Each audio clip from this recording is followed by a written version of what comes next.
Potion, commotion. Mum said to Betty, I'm just popping out.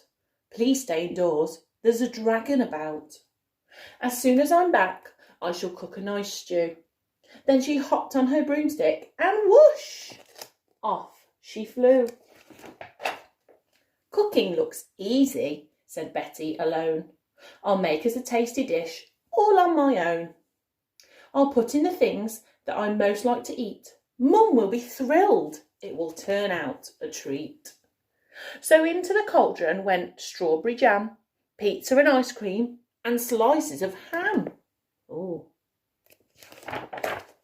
French fries and waffles and hot dogs and mustard, sugar and flour and syrup and custard, pretzels and popcorn and baked beans and oodles of 5-minute easy cook savoury noodles.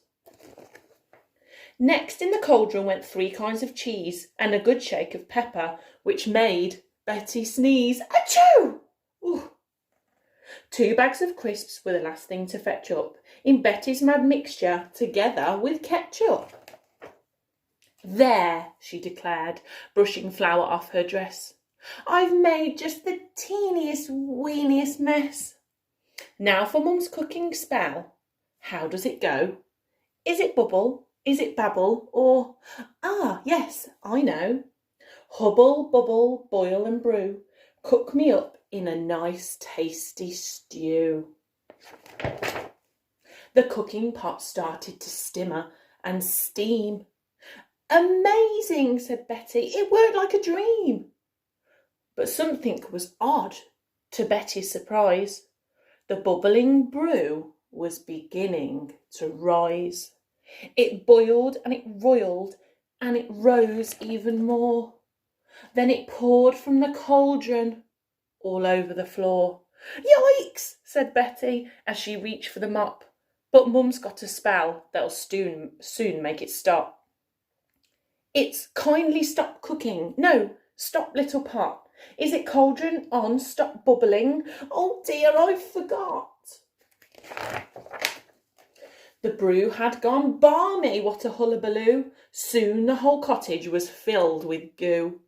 It foamed and it fizzled, it frothed and it flowed out of the cottage and onto the road. Betty yelled, eek! And she flew with the cat, holding on tight to the brim of her hat. Then flew up a tree, and when they looked down, Betty's mad mixture was flooding the town. Then Betty saw Mum coming back from the shop. It's the cauldron, cried Betty. I can't make it stop. Mum waved her wand with a swish and a swoop and said the right spell at the river of gloop.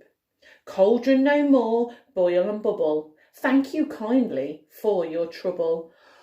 Sorry, Betty sighed. My cooking went wrong. And then a great dragon came flying along. I'm hungry, it roared as it perched on the steeple. I want something tasty to gobble like people. But Betty said, Dragon, you're too far away. I didn't quite hear you. What did you say? So the dragon flew down to the ground and cried, Ugh! The little witch tricked me. My paws are all stuck. But that's not a problem. I'll eat myself free. It chewed at the gloop and then chuckled with glee. Said the dragon, this stuff is so yummy. People are much less delicious and scrummy. When that gloop-eating dragon had gobbled the lot, Betty ran back to the house for the pot. Please take the cauldron, said Betty, and then you will never have to eat people again. As long as we teach you the right spell to say, you can eat just as much as you like every day. You saved the whole town, clever Betty, smiled Mum, as the dragon flew home with a nice full-up tum. The townsfolk were pleased. It all ended well. Mum cleared the rest of the mess with a spell. And now, Betty dearest, I fancy some stew. I think we might make it together, don't you? So, we'd like to set you some activities all about the book. Now, you might have noticed that there are lots of rhyming words in this book. So, we'd like you to try and make a list of all the rhyming words that you can hear when you listen to it. Activity number 2, we'd like you to get creative and make your own potion. This could be a beautiful potion full of sparkles and colour, or it could be a disgusting potion that you make up in the garden. When you've made your potion, we'd like you to draw a beautiful picture of it and also list all the ingredients that you included so that we can see. And finally, we'd like you to write down how you made your potion using a set of instructions. So remember, when we write instructions, they each start with a number and they also have an imperative or a bossy verb at the start. And I'm sure all of you can tell your parents what that means if they're not too sure. Have lots of fun and stay safe.